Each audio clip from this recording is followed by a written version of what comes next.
Okay, is that any better?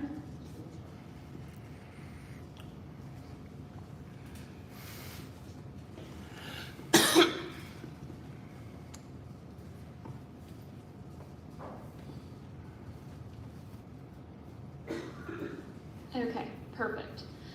So we'll go ahead and get started because we are on a tight timeline tonight. Hopefully more people come in as we get into it. But thank you all for braving the weather. I know it was scary outside. I appreciate it.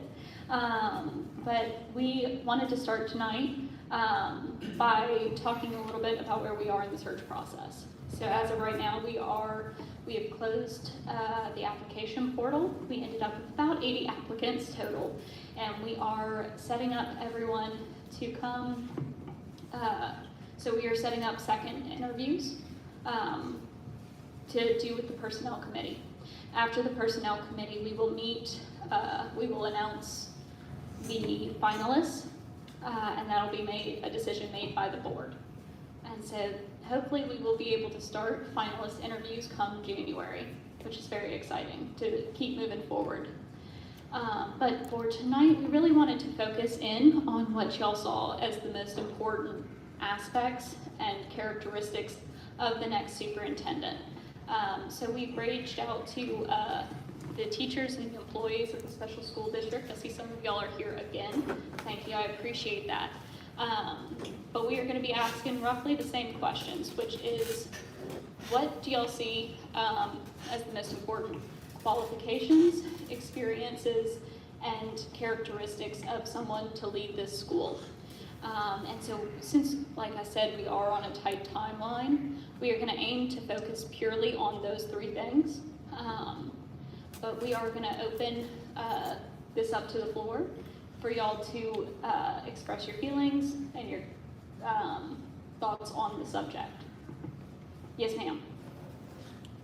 Hi, I'm Laura Gresham. I have a child with LCI.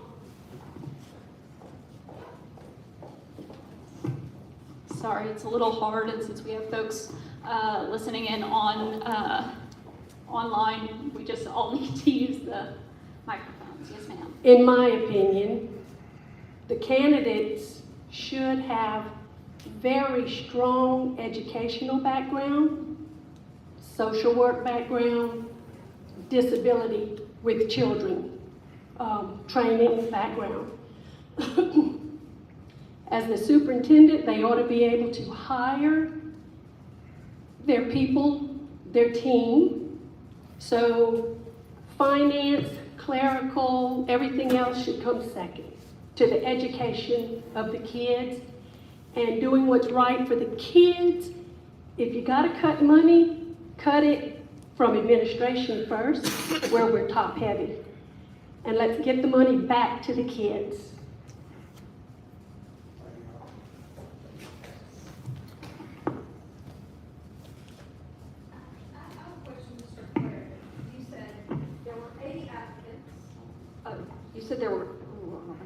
You said there were 80 applicants, and they have been minimalized, I guess, to a smaller group. And then there will be, let's say, finalists, and then the board will choose the finalist, or the board will see the finalist to choose from? So the way we operate, the way we are moving forward is the personnel committee does these finalist interviews. They make a recommendation to the whole panel, and the whole board decides on who will be the next superintendent. So they will choose the finalist, or they will choose the superintendent? The personnel committee will choose the finalists, Gotcha. and then the superintendent will be chosen by the board. Thank you.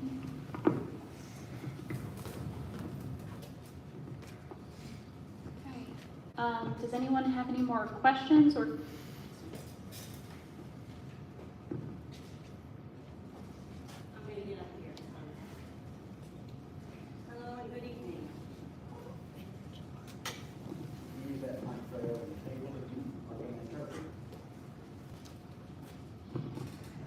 Yeah, if everyone wants to stand over here when they do their interpreting.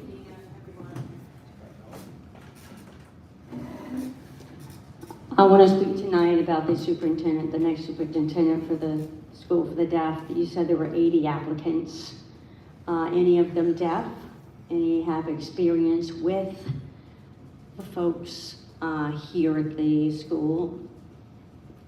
I want to ask you, as she said, anyone with disability background, studies in disabilities. Deafness isn't disability, let me make that clear. Disability is a special education focus. Doesn't mean deaf education, not special education, but my studies, my degree is connected to the language itself, but this is different. Audio, that's separate from the School for the Deaf. Visual is our salad bowl, but it's all in that. You're going to choose from those 80 applicants the most qualified person in the group, those with the skills for being an administrator. You're going to come to choose a superintendent. Are they willing to hire a person who can take care of LSD with experience? Not a hearing person. I'm tired of hiring all these hearing people. I want a deaf applicant chosen to be the next superintendent. They have the most experience with deaf culture and the deaf world. So choose the right person. Who would be from those 80 applicants? The right characteristics should be involved. Now today, this is last minute. I noticed the notification was given out at the last minute, which we had more people come out tonight. But maybe next time we can plan this better. Okay. Would anyone else like to have comments or questions or anything along those lines?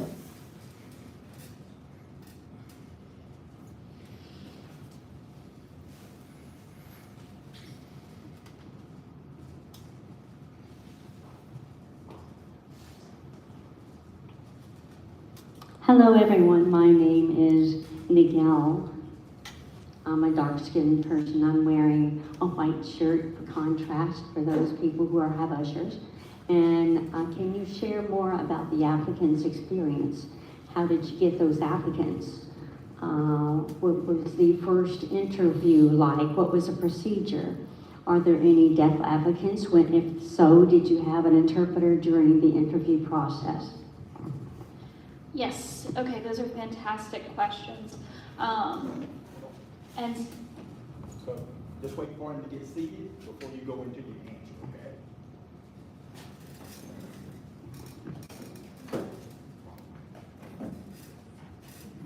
okay? okay, so those are great questions. First, yes, we did have several deaf applicants. We did interview many of them, so we are excited. How we got these applicants, we were lucky enough that y'all's school's reputation is strong enough that there were lots of applicants. We applied through, we had Indeed applicants, we had CEASD, did I say that right? It's a long acronym, I struggle with acronyms. And so we applied, we had the position up in several different locations. We had lots of good applications, but really it was the strength of the school and the school body, and we received applications from within the school, we received applications from within the state, from out of state, from people of all different types of abilities, with all different types of backgrounds. We were very lucky to have a very diversified candidate pool.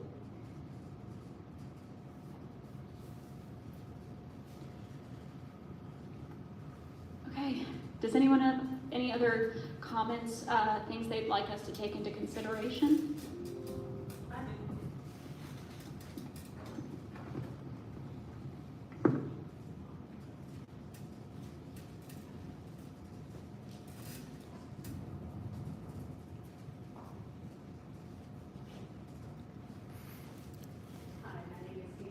Jamberger.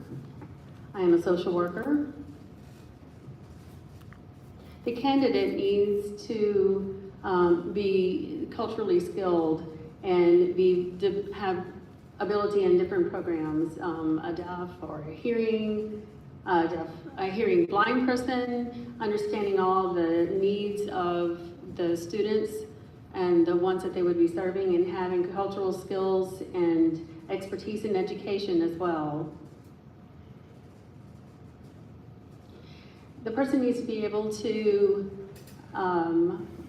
work and fit in with all of the diverse programs and listen to the teachers and hear what the staff is saying, hear what the parents are saying, listen to the community, and be able to hear and not just make decisions on their own about the education of the stakeholders, but be able to listen to each of the persons who are representing those programs.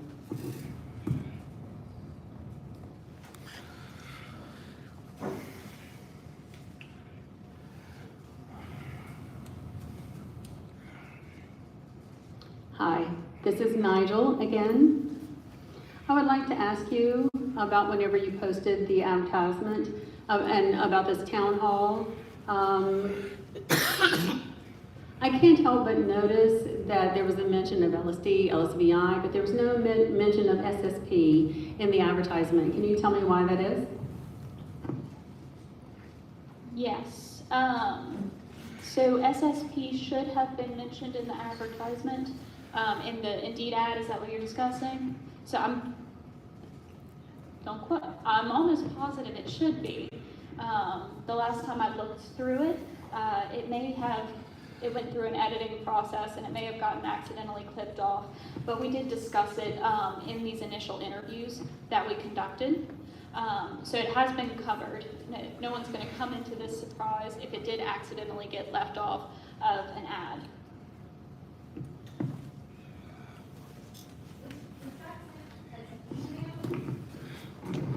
Was that sent as an email? Because I don't know of anybody in LSCI that got it. Or I don't know how it was sent out. The Indeed ad was simply posted on Indeed. So the position application was posted on Indeed. It was also posted on a few other websites. No, I'm sorry, about tonight. About tonight? Yes. I'm trying to think. I did send it out to a few group emails. It is possible that it was, yes, and it was listed on Facebook. Oh, Facebook. Okay. Yes. Thank you.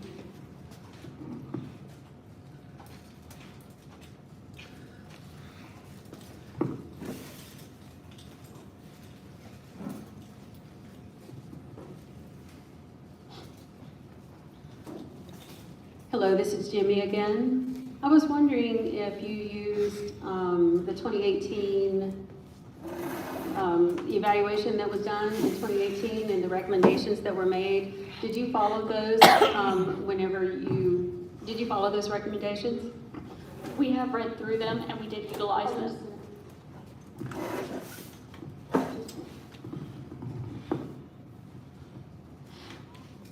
We were able to review them. I believe you actually sent them to us. We did review them and we did utilize them in our search process.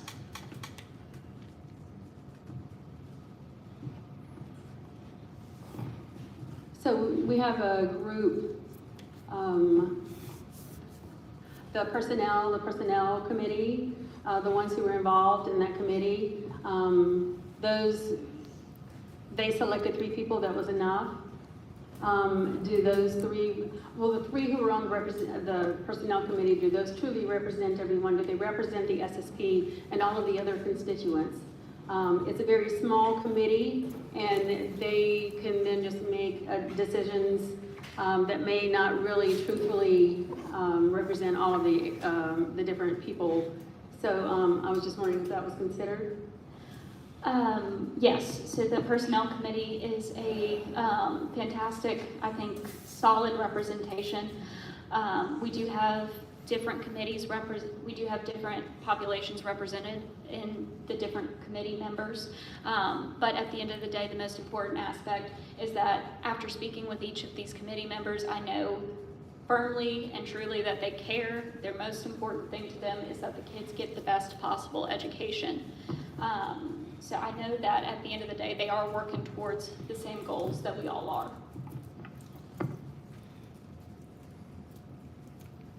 Okay, are there any more thoughts on the potential qualifications?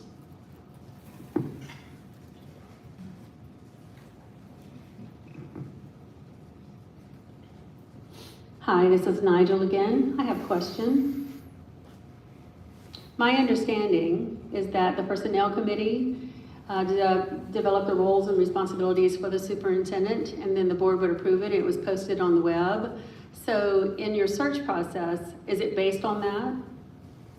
Yes, so we did, during our search process,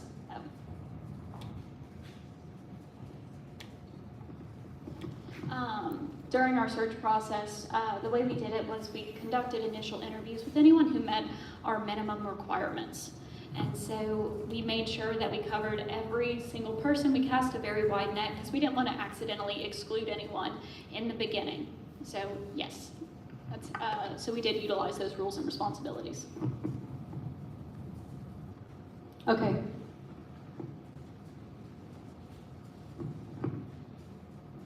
This is just a comment. I strongly believe that the board should be responsible for setting up a position in this district. And then when we hire a superintendent, it needs to be someone who has that skill of delegating and then giving those duties to the right people in the district. As I was reading the responsibilities and the roles, that's a lot for just one person to do. That needs to be whittled down, be very specific. And more delegation needs to occur. And there needs to be more knowledge about the laws, about Act 468. That's the act that allowed the board, the SSD to disassociate from LDOE, and the IDEA,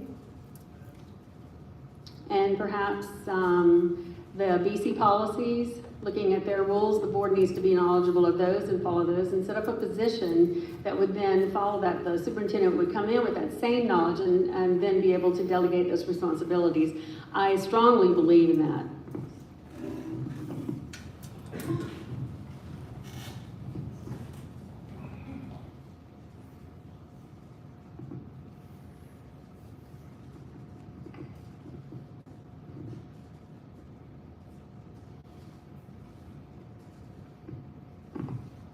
Okay. Dr. Delgado, thank you for your online comment. We've received it. Unfortunately, we're not able to restart. It would take restarting the Zoom. And so we are not able to do that at that time, but we will do that in the future. So I appreciate you asking us to turn on the audio transcription feature. Okay. Does anyone have any other thoughts or comments on either the qualifications, the experience, or the characteristics of the next superintendent that they'd like to see?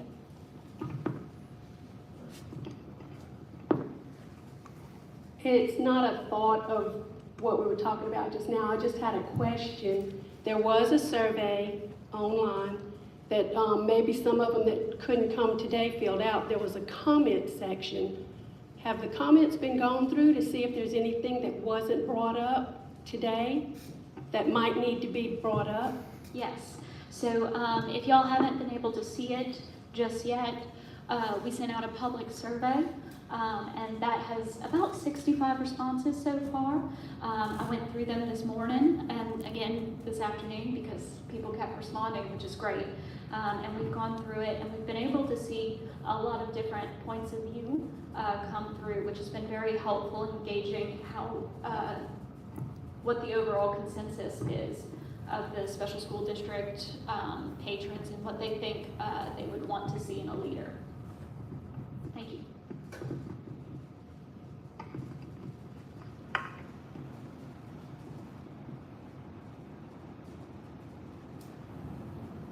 Okay, fantastic. Does anyone else have? Yes.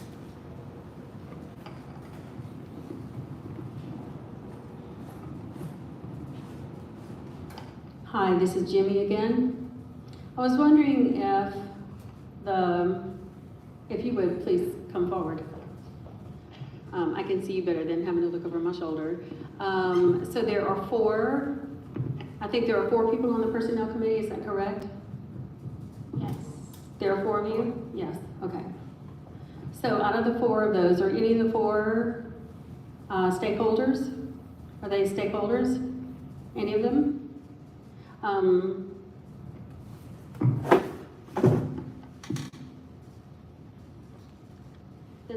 Are they stakeholders? Can you share who they are? Can you share who they are? Absolutely. The Personnel Committee. Sorry, I am trying to make sure we get everyone situated. The 4 committee members are Mr. Ronnie Morris, Christy Flynn. And they are board members, is that correct? Yes, They are all board members, or that is correct? yes. Where's the stakeholders?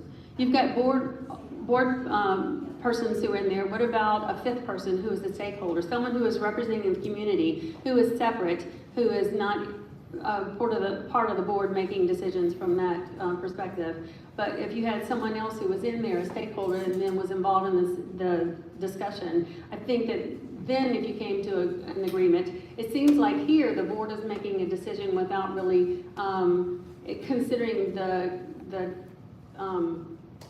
concerns of the community, and then would not include those. But we've got the board. You really need someone who is not a member of the board to be part of this personnel committee, who is participating in evaluating these resumes and the applications and conducting the interviews. So there have always been in other areas where you have more people who are involved, and I'm sorry to say I'm not comfortable with just the 4 of you doing it. It's just it just seems like it's maybe there's some bias, things are not transparent, and where I've seen it succeed in other places is to have more people involved.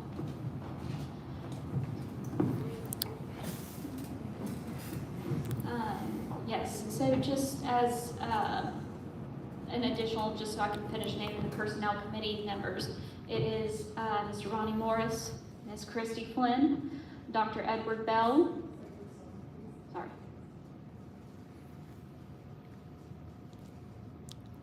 and Mr. Kenny Davis.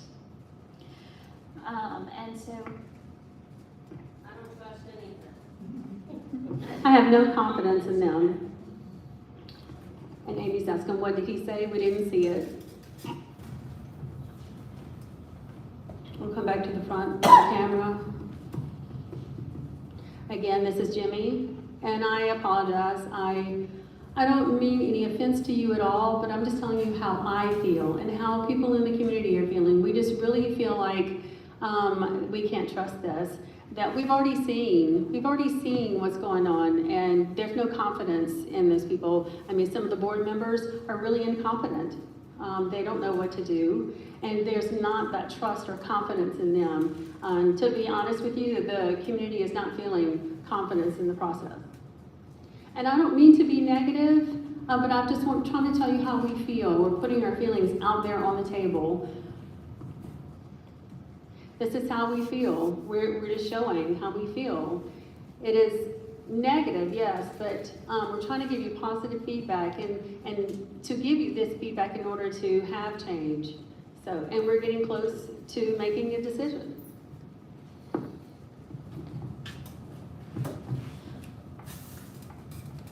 Thank you so much for letting us know. Thank you for letting us know your opinions, and it's good to talk about the negative feelings because then we can move forward, and we are looking to, we've had a lot of transition in this superintendent position, and we are looking to make a strong change, and I think just based on talking with the employees, the personnel committee, different stakeholder groups. I think we are all working towards the same goal, and trying to find a good, strong superintendent that's going to be the best role model for the kids at this school.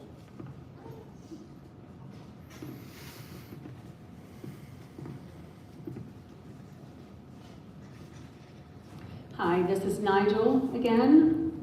I have a request. As we get toward the end of the meeting, I'd like to hear a summary of what you've learned from LSD and LSVI and maybe the SSP communities. I would like to hear that summary from you. Absolutely, absolutely. One other question. We had talked about qualifications of the superintendent, future superintendent. One thing that I haven't heard mentioned tonight is a leader. We definitely need that as a strong qualification. Leadership skills are a whole lot different than dictator skills. We need a leader. Absolutely.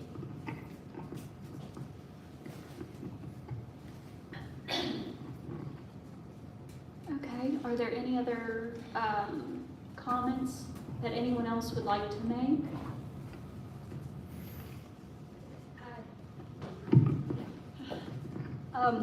I'm Celeste Cahill, and I teach at LSVI.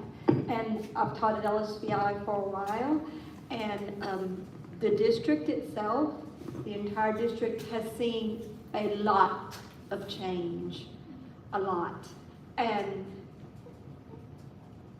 children realize that, students realize that. Our school right now is going through a lot, and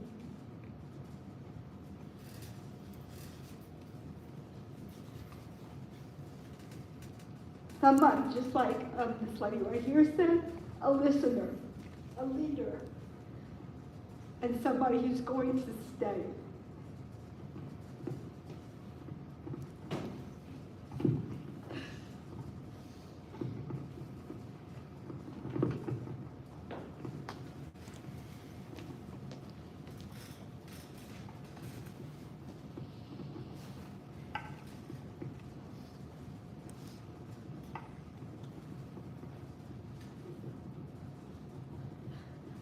Hello, my name is Cami Gaspar. I'm a graduate of LSD 1998 graduate. I'm very concerned. I mean, I get you as a parent. I get you exactly what you're saying. When I was here, the children were the priority. My deaf child is sitting here. She's not at LSD because she's not a priority, would not be a priority here. And so, that should be very clear that the deaf community is very concerned about hiring the right superintendent. For the deaf and the blind schools, of course. We have deaf and blind children here. We have hearing and blind children. We have deaf children here, and all of them should be a priority here at the school. And that they haven't been a priority for many years. Thank you.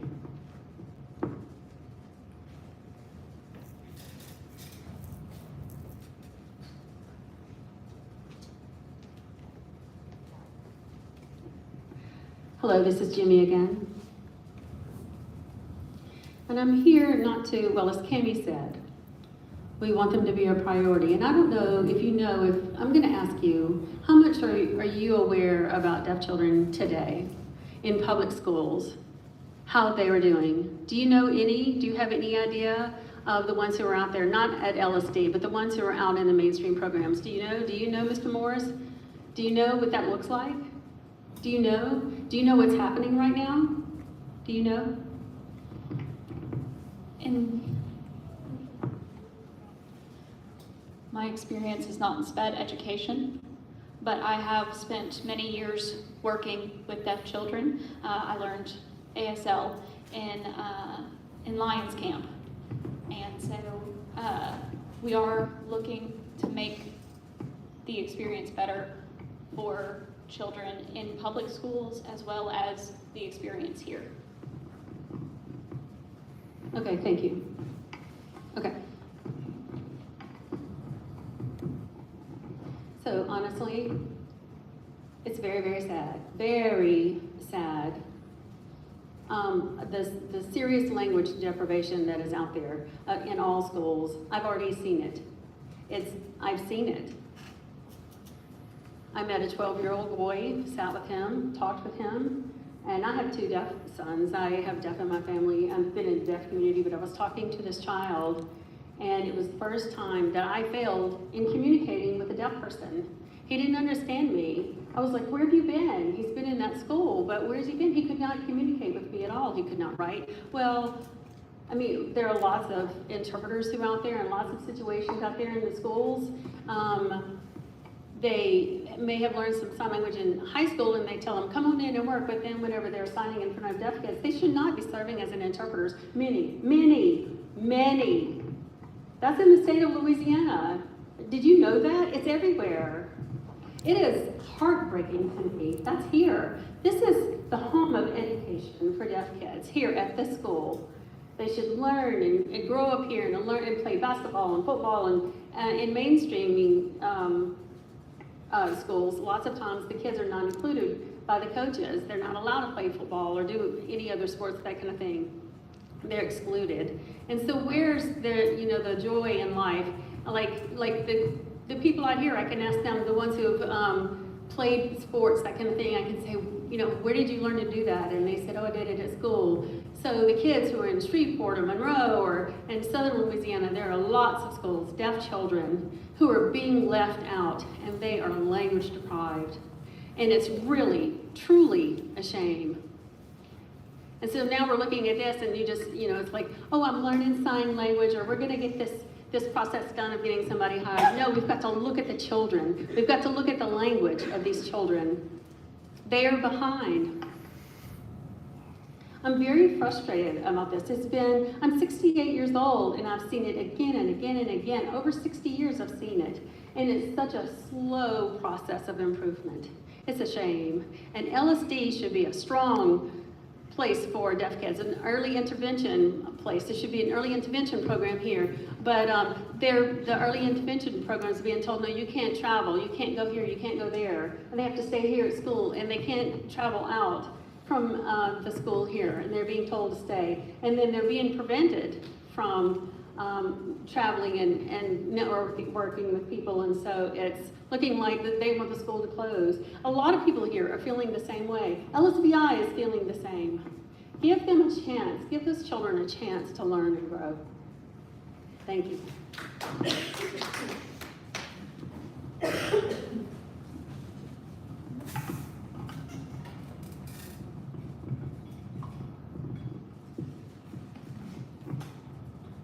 Hello, this is Nigel again.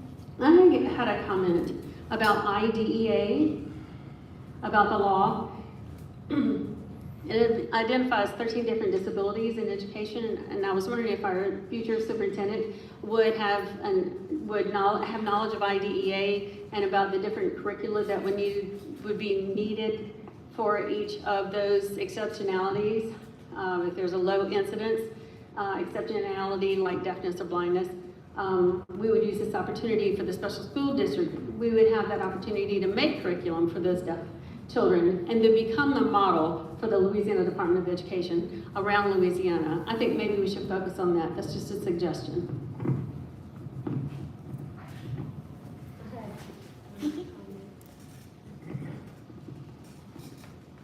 Over the last 8 months or so, there's been a lot of disagreement, a lot of damage here. So maybe something to consider is letting the future superintendent know that he's coming in to repair the damage that's been done. And hopefully he or she is up for that task, because it has been a lot of damage and it'll take a lot of work to repair it. Thank you. Thank you for saying that.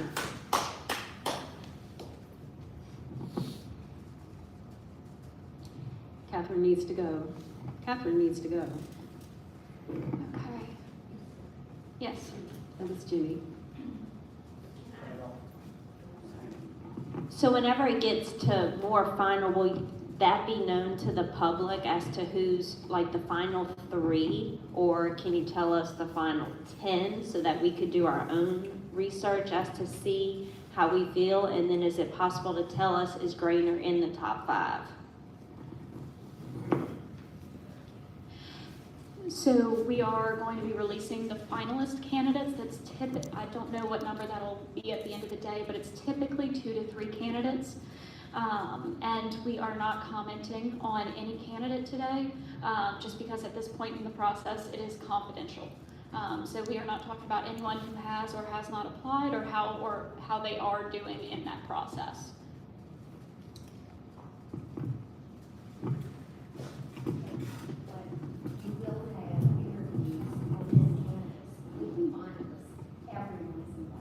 Yes, all final interviews will be done in public to be seen by anyone who'd like to join us on campus.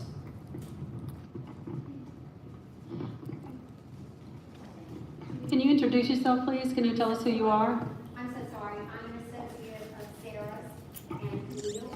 I'm Christelle Slaughter. This is my husband, Bill Slaughter, who's the founder of SSD Consultants, and we are the search consultants. So I just wanted to make sure everyone knew that you will meet the finalists. You will be able to ask questions. Thank you. Do we have a timeline? That'll be next fall. Yes, we do have a timeline. We are hoping to start this in January. Hi, I have multiple questions, Okay. more questions and comments. So I was just curious about the curriculum. Has that been set or is it borrowed? From what I understand, there isn't a defined curriculum for any age group of a deaf, hard of hearing child within the school. And a lot of accommodations and recommendations come from their IEPs, whether they're out of school or in school. And would it include, since it is diverse learning, are other areas and different approaches versus what has been done traditionally going to occur, or is it going to be language-based or infused with newer, a little neuroscience to? Yeah, so those are great questions, but it will be decided by the superintendent. Okay. So we do not have any control over the curriculum. By that I mean me. I don't have any, I'm not sure. That is going to be set by the new superintendent that we choose in the next few months. Okay.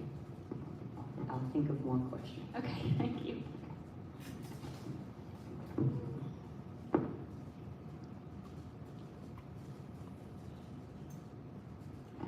Okay, fantastic. I know Mr. Nigel asked me to give a summary of everything we've learned through doing these stakeholder interviews.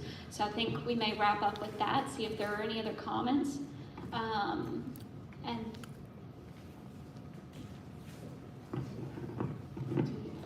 So when y'all have the last meeting or whatever the meeting is for the finalists, can we do more advertising that's not just Facebook?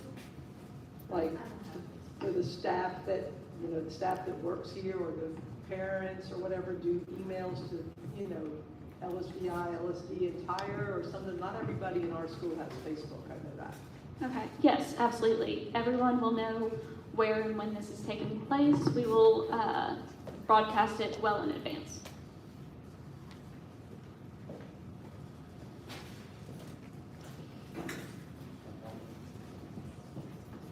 I'm Stephen Fail. I've been working here for over a dozen years. And one thing I would like you to keep in consideration in your choices is the successful students that I've seen come out of the school, the big difference between them and the not as successful is essentially reading and word recognition. And if they really just have to put an emphasis on reading. And that's one of the biggest deficiencies that I see, and I think it affects the students more detrimentally than anything else going. And the other one, I guess, would be quality of life. You know, you really just have to give these kids, they're here at the school 24/7, and you have to give them the experiences that a child or student that's off campus has. High school students, they have to have the same experiences that high school kids have. So, yep, that's my comment.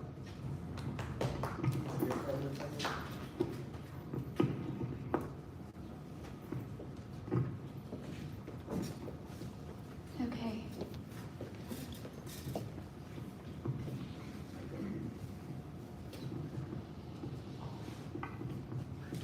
Hi, this is Jimmy. Tell me your name again, sir. McPhail. Mr. McPhail. He was spot on for deaf children. When you're talking about reading for deaf children, they are delayed, reading delayed, and so I think it was, let's see, maybe third, fourth grade or so. There's language deprivation, and often they're in an oral program where they've been forced to listen. I grew up in an oral program, and I remember looking back at that time, I was quite language deprived, and now when I look at this and you're talking about the language of children, you've got to sign to them, put language into them, teach them the concepts of reading, get those matched up. Those who are bright, who can move on and do well, that's fine, but what about the others who are not succeeding?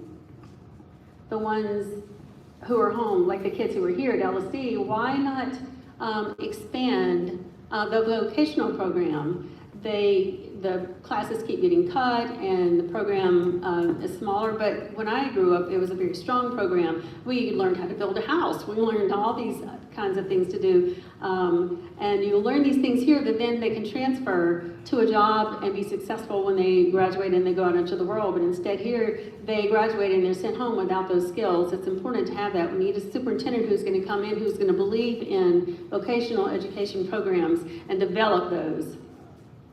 Today, the programs that are the job opportunities that are out there, we need to train those kids for those. There used to be a cup machine, it was a can machine that today you don't see anything that's like that. Technology has changed, and so we've now got to train people our kids to be able to walk into those jobs. We've got to have a very strong vocational program, not weak as it's become. We need to look at the jobs of the future and get our kids ready for those, and that needs to be improved.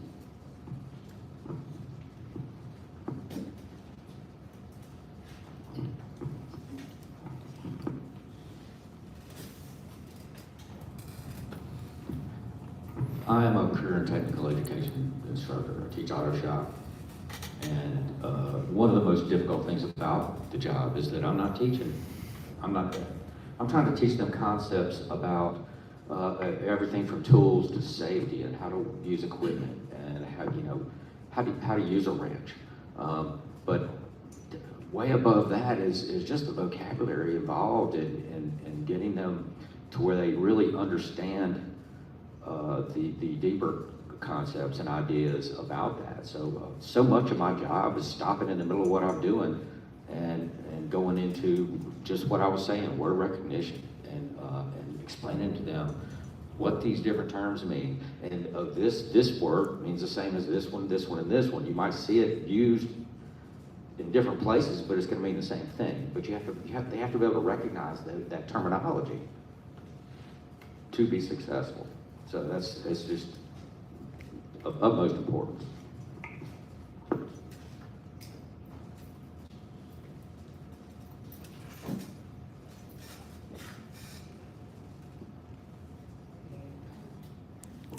I have more questions. I wanted to backtrack just a second to see, I'm sorry, I came in late. I have a child here.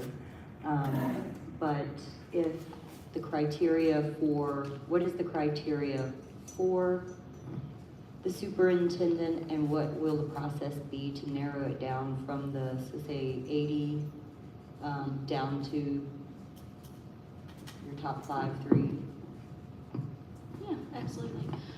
So our process was from those top 80, we interviewed anyone who met our minimum requirements. That was just baseline. We wanted to make sure we captured as many people as possible in this initial interview. From there, we got a little more strenuous based on experiences and personality fit. And so we've been able to whittle it down further past that. Okay, that leads me to the next question. So it includes the whole district. It's a lot of diverse learners, a lot of different learning settings.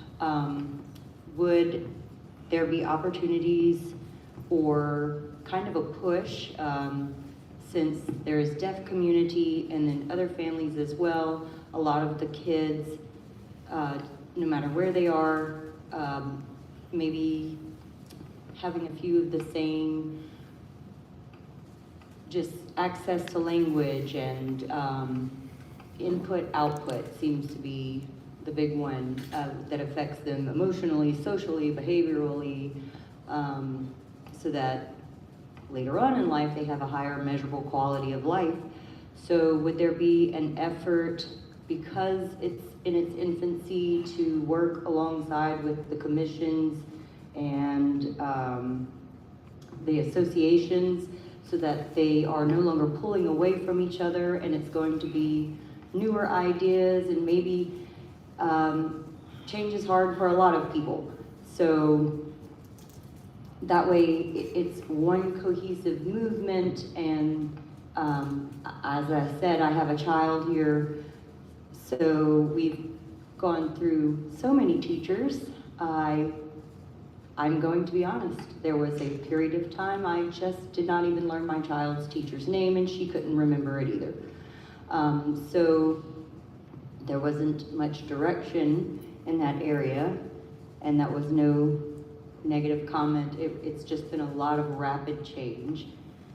So that was one curiosity I had, of everyone teaming up, same goals, disagree, agree, team effort, and then parental involvement. So a lot of people, and this would fall along the same lines of could this be delegated, or like this town meeting, but bigger, louder, easier to access, and also available through the health department, because when you request an interpreter or you request captioning, these things go through the health department and they're not available, or you may not meet the criteria. So I think that would be first on my list of things to ponder, is would there be a program, even if it were started on campus, to qualify more interpreters, or what else did I think of while I was there? To qualify them, kind of grow the bubble, have more exposure. Again, one thing, wait a minute. One thing kind of leads to the other, a little more exposure. I know my daughter has just had a little change in character, even down to manners and things that they are affected by the overall just mood of the kids.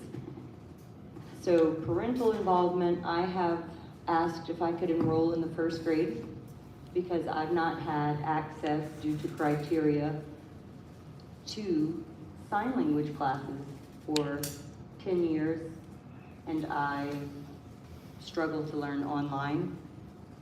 And for siblings, and let's see what else. Oh, and student accountability. So I struggle with this with my child. Sit up straight, do this. Oh, I don't have to learn that part. a little tougher love as a whole, and just a mood shift. So would the superintendent be open to meeting with all the commissions? I'm sure they would be. I can't, I think those are all excellent priorities for the superintendent in their first few years. Yes, ma'am.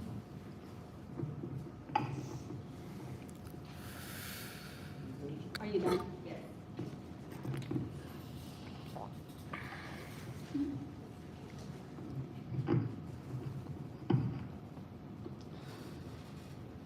So I'm Cammy again, and I graduated here in '98.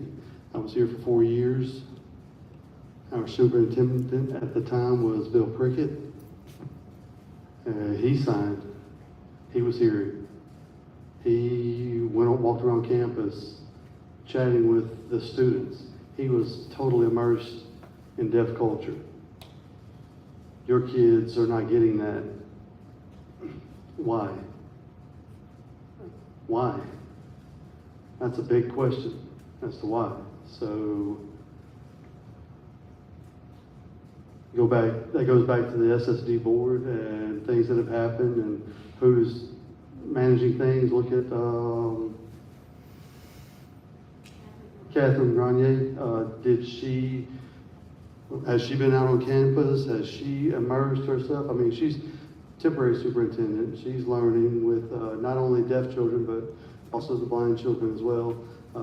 Get to know them, but on both sides, both worlds. There's nothing wrong with that. It's excellent. So your questions are very valid, very concerning. I still remember all of my teachers by name. They all made an impression. That gentleman over there will make an impression on these students. Those students will remember him for many years.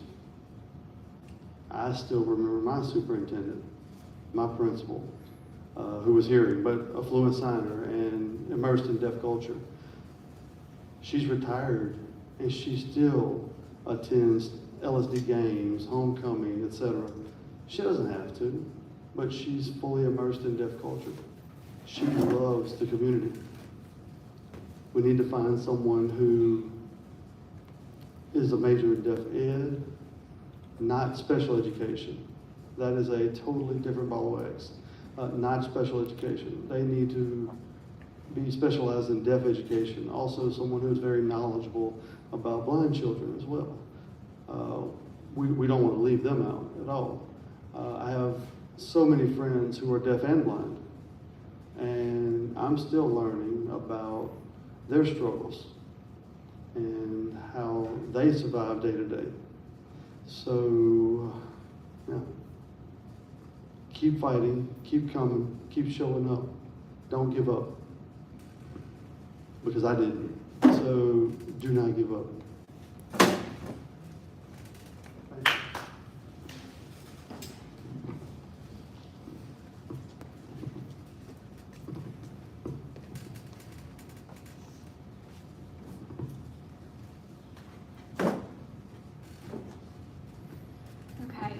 Sorry, I just received several of the comments from the folks watching online.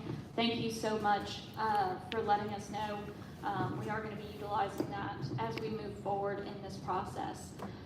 We are coming up towards the end of our time, so is there anything that anyone would like to end with before we close for the evening?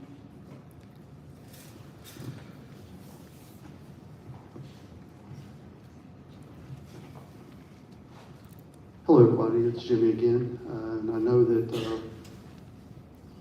for the interview, the person they bring in, you know, is it just one person who, responsible for the interviews? The person they're interviewing is responsible for all these different programs, not just LSD. We need to find an individual who's able to run all of that. I understand that.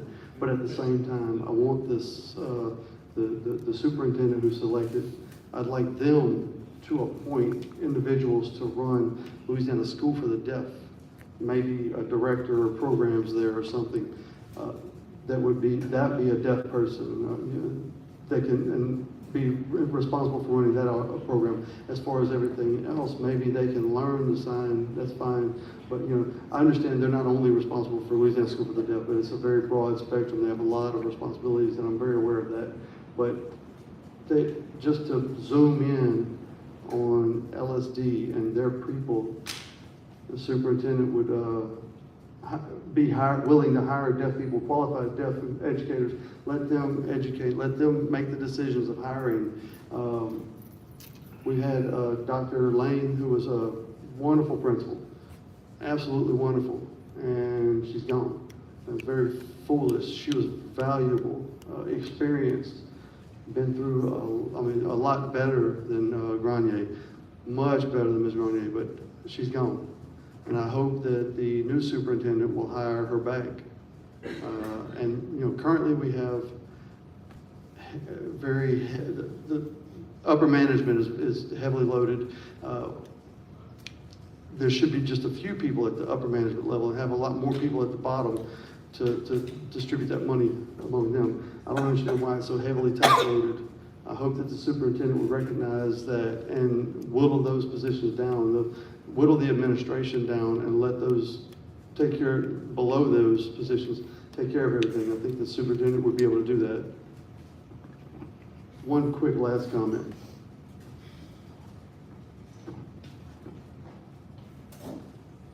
Hi, it's Nigel again. I'd like to say thank you for the deaf community who came out, and for those of you in the blind community, also those of you in the deaf community, and I hope that the next superintendent brings the voice of SSPs. I see that missing. Where's the voice of the SSPs? I hope they bring that back as well.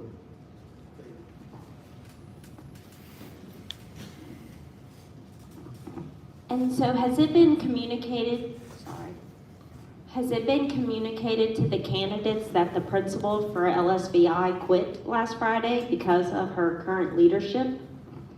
So have they been advised that they will be coming into 2 schools that do not have leaders?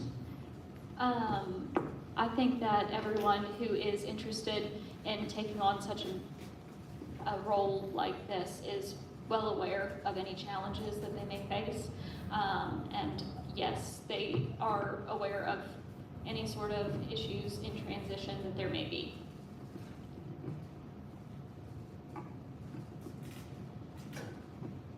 Hi, I had another question, and I wanted to thank you, Mr. Jimmy Gore.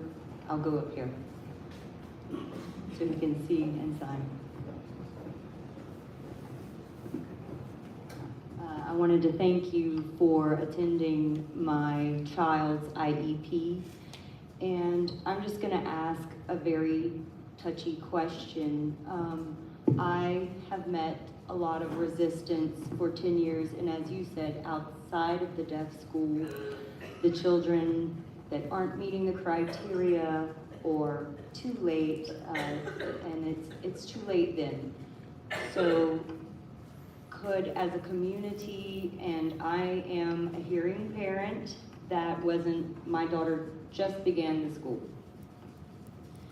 So I am a hearing parent, and I have faced a lot of uncomfortable comments directed towards me that weren't very helpful.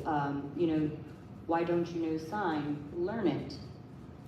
Well, I've spent a lot of time breaking down acts and laws and criteria, trying to figure out how to best help my child.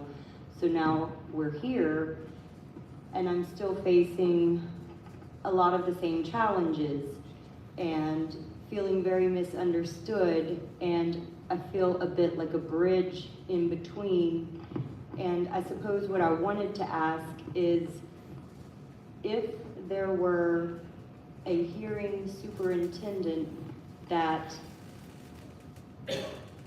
delegated to a deaf, because I've seen, my daughter relates with deaf, hard of hearing, although she can hear. And if she weren't in this school, she would be told she could hear perfectly, which comprehension may be another word to attract more people, because I've faced challenges in the community and unable to get help. So if it were a trusting relationship and still some of the standards be increased, or a big goal like LSD is going to create the national curriculum for deaf children, something to all work towards. I'm asking as a mom and as someone that just came from public and private settings and have probably called a person in every state trying to figure out how to best help my child. And I can't help my child unless I help everyone. But the criteria, you can't apply something unless it's been done before. So those are other questions for the special school district, is if research, who is defining those, choosing those research topics if they aren't working towards a unified effort? If they're just, there's tons of stuff, 0 to 3, 0 to 5, but what about the children that are already here that missed 10 years of education or more due to the unique criteria and low enrollment?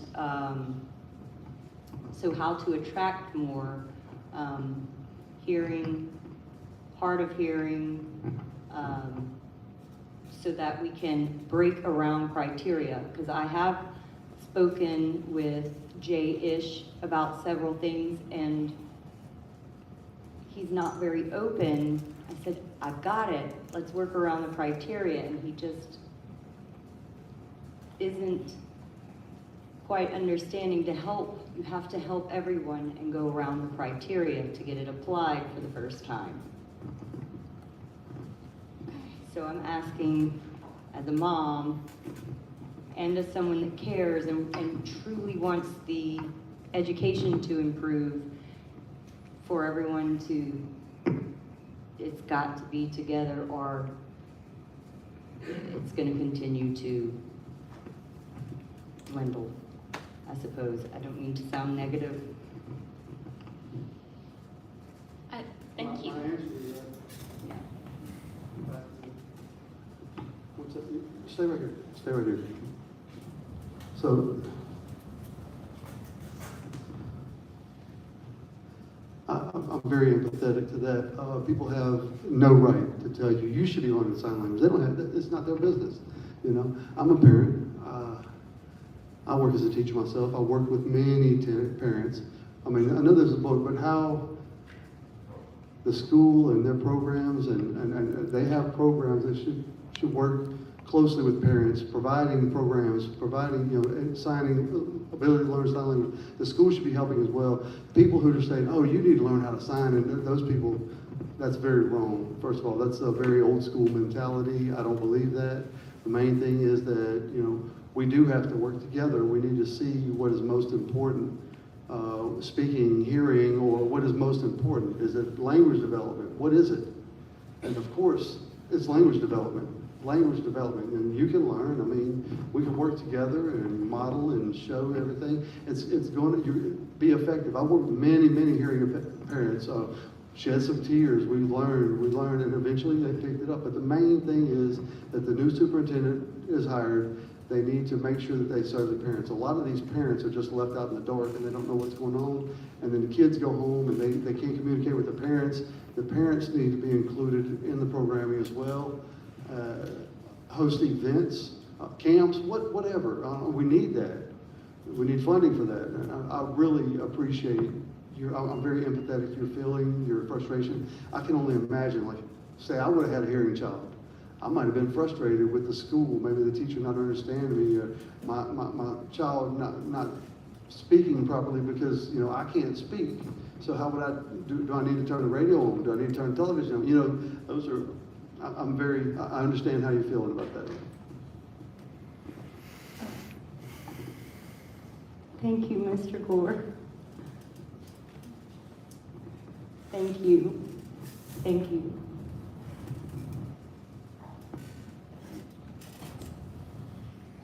Okay. Thank you, everyone, so much for coming out to meet with us, to tell us your thoughts and your opinions.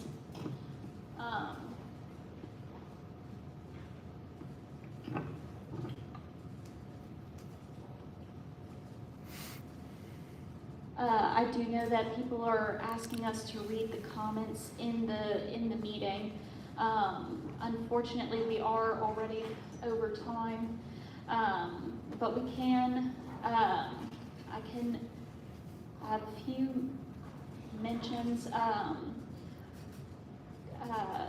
We need a clean slate to replace with educational personnel, not attorneys and bookkeepers. LSD is so behind educational-wise. Under Garrett and Dr. Lane, they finally improved LSD's overall grade, and we need to get LSD back on the map. My daughter graduated from LSD. She said she was learning 7th through 8th grade level when she was a junior in high school, and that's not appropriate. So I do know that there are several comments online, and we are looking at those. I guarantee you, we are taking those into account, and I appreciate you taking the time to write them for us. And again, everybody who was able to come in person, thank you, I appreciate it. And we also have the public survey out as well. I'm sure some of y'all have seen it or maybe even taken it already. If you haven't, please take the time to fill that out, because we are very interested in everyone's contributions and thoughts on this. But again, thank you all so much for coming out. I really appreciate it.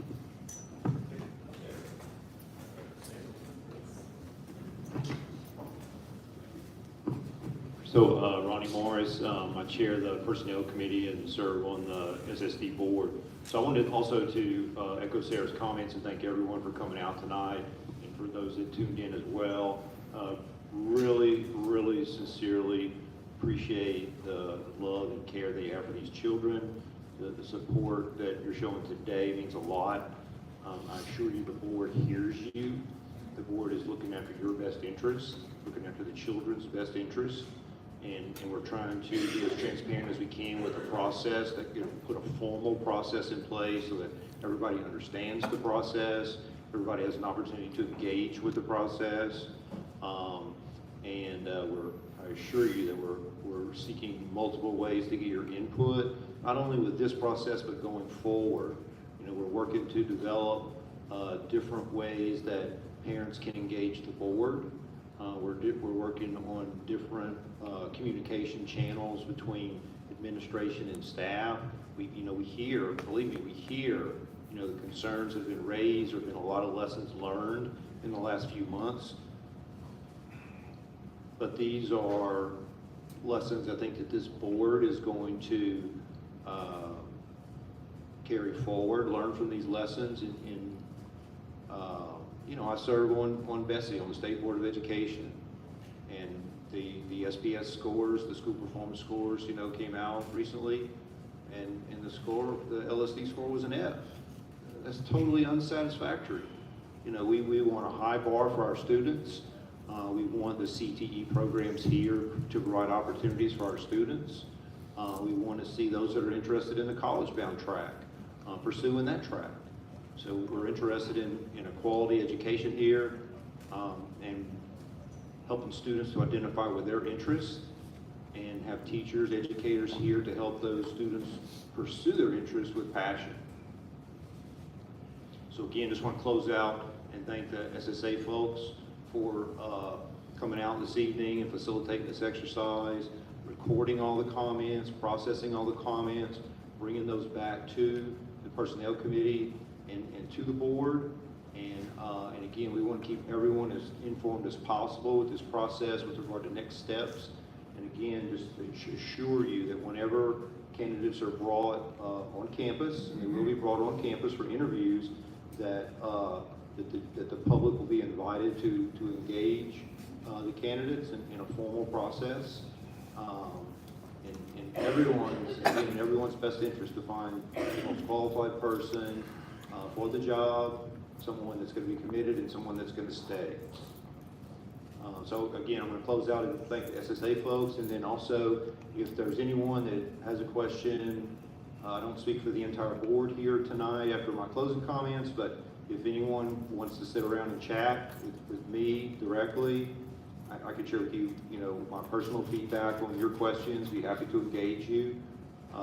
So just, provide you that opportunity if anyone's interested after this meeting closes out.